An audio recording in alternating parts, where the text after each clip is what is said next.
Omari Spellman from Villanova. That's right. I see him. Villanova's finest right there. Posterizing Bell. All right, watch this, though. Indiana high school. Oh no. On your head, kiddo. Not on the inbounds play. Somebody. I blame his teammates. Everyone looked and watched. No one yelled, watch out, look out, move out of the way. They just let him get dunked on. That's the danger of not putting a body on a guy. You got to defend. Come on, young guys. And I could watch that. Fundamental basketball. Jaquez Williams. All of his friends. He got I see four young guys John. on the floor with him. Didn't even mention My goodness. a thing to him. On to Tom Brady, who for the first time in his career is going to be a free agent at the end of this season. And the Patriots cannot franchise tag him. So if Saturday's game against the Titans ends in a loss, TB12 could be on the move. Brady was asked yesterday about the possibility of playing his final home game in New England.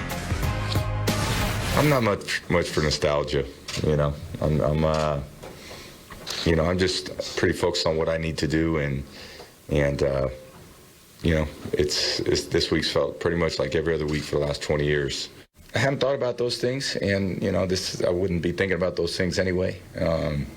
You know, it's felt like a normal week for me, so I just approach practice like I always have, and try to do the best I could do. So that's what I'm gonna do this weekend as well. Do you hear people wondering about it or no? About what's my last game? I haven't turned the TV on. You know, it's probably not the best after we lose to turn the TV on, listen to all your guys' shows and stuff like that.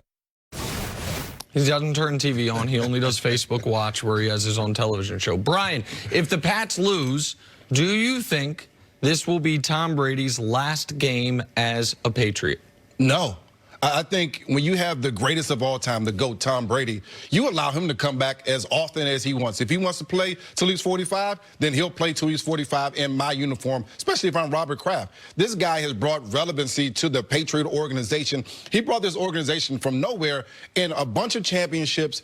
And when he wants to retire, that's when he retires from us. He gets a pass from any types of bad season like this one was. And I want to remind you, this season was bad, but then again, last year, Tom Brady only had 300 more yards passing, a few more touchdowns, a handful of more touchdowns, and so it wasn't terrible. Here's what I would do if I'm Tom Brady in the Patriots. I'm going to retool. I'm going to make sure my offensive line is healthy to begin the year. I'm going to get a running attack going. I'm going to find some receivers, and if it's N'Keal Harry, I'm going to allow him to develop. If Edelman's continue to be injured, I'm going to find a younger Julian Edelman. I'm going to find more pieces, more weapons to put around Tom Brady to allow him to be successful. I'm not throwing away Tom Brady and his 19 years of experience up there in New England just because he had one bad season that was off. I remember from 2010 to 2013, they didn't make a Super Bowl. Then every other year, they won the doggone Super Bowl. So they can have a bad year and bounce back. You have a good defense, add the ability to score some points offensively. That will support your defense, and you're right back to it next season. Yeah, I'm right there with you. I think the short answer is no. Tom Brady's not going to play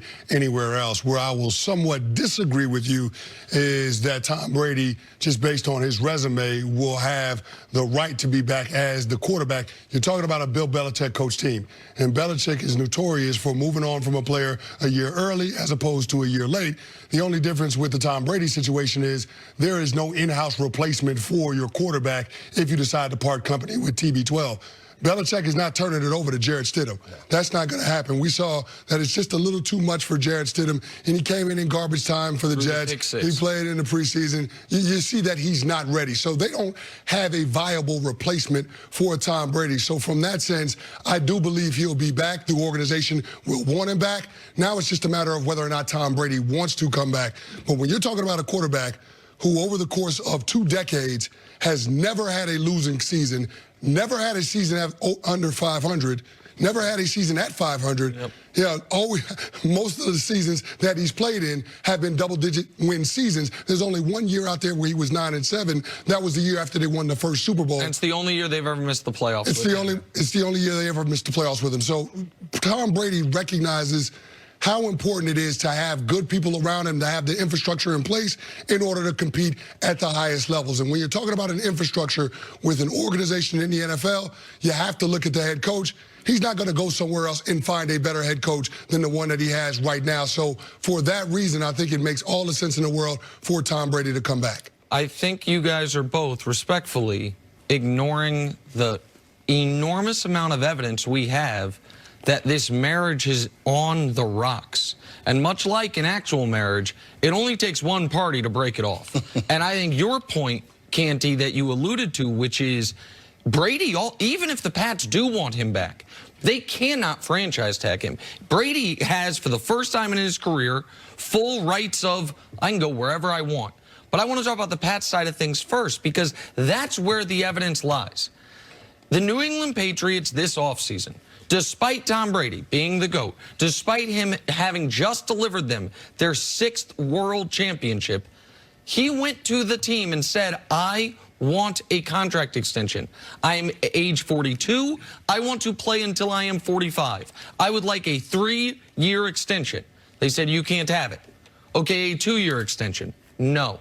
Okay, a 1-year extension. Keeping in mind, what I've done over the last 3 years is the greatest comeback in Super Bowl history at age 39, a league MVP at age 40, and another Super Bowl, including a comeback on the road in the 4th quarter of the AFC Championship game against league MVP at age 41. That's what I've done over the last 3 years. Can I have a 1-year contract extension? And Bill Belichick looked him in his face and said, no, you cannot. Not that dissimilar, except with a far better track record, to Jason Garrett not getting a contract extension this offseason. What did we say when he didn't get it? It's a prove-it year for him. If they don't go further, if they don't advance at least to X, the NFC Championship game or the Super Bowl, he is going to be out.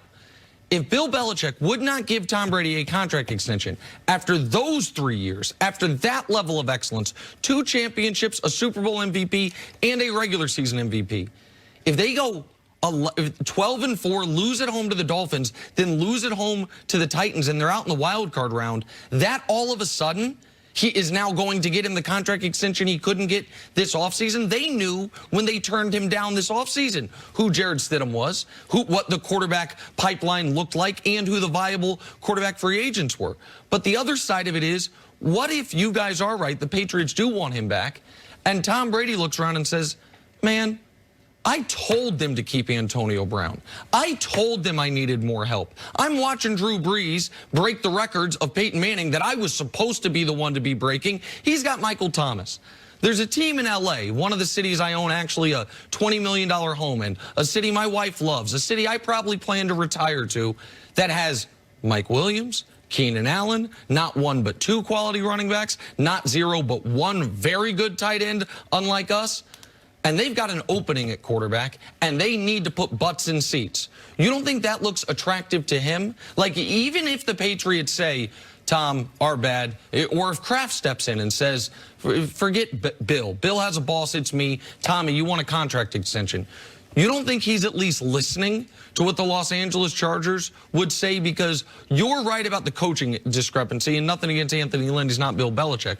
But the Chargers have as much talent on the offense as any team in football. They have no one under contract for quarterback next season.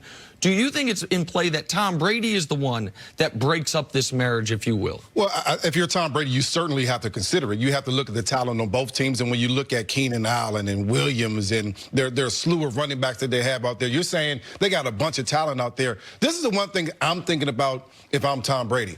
I've played in the AFC East for a very long time. And throughout those years, the Bills are just now getting good. The Dolphins have been bad, and the Jets have been bad. That's easy. 6 games right there. You pad your stats. You look much better than you probably are. Compare that to the AFC West. The Broncos, they get after the quarterback. They attack the quarterback. The Raiders will continue to get better. And then the Kansas City Chiefs, you'll be facing Patrick Mahomes twice a year. Do you actually want to do that if you're Tom Brady at the age of 43 next year? I don't think that's something that he wants to face with a brand new system, brand new team. You don't know what happens with Tom Brady without Josh McDaniels and Bill Belichick. So if I'm him and I'm in year 20 next year, I'm saying, do I want to do something totally new, something totally foreign to me, or can I go back to a retooled offense in New England and find a way to win with a very good defense? That's the way that I would point. Well, yeah, and here's the way I look at it. You have to look at the organization that you would be going to. Now, you mentioned the L.A. Chargers, and it reminded me of something that Colin Cowherd always talks about. He says organizations, not players, win championships. When's the last time the Chargers are a won bad anything? organization. They're a terrible organization. Yes, so that's why, fair. if you're Tom Brady, would you entrust the twilight of your career to them when they've proven that winning at the highest level is not their top priority?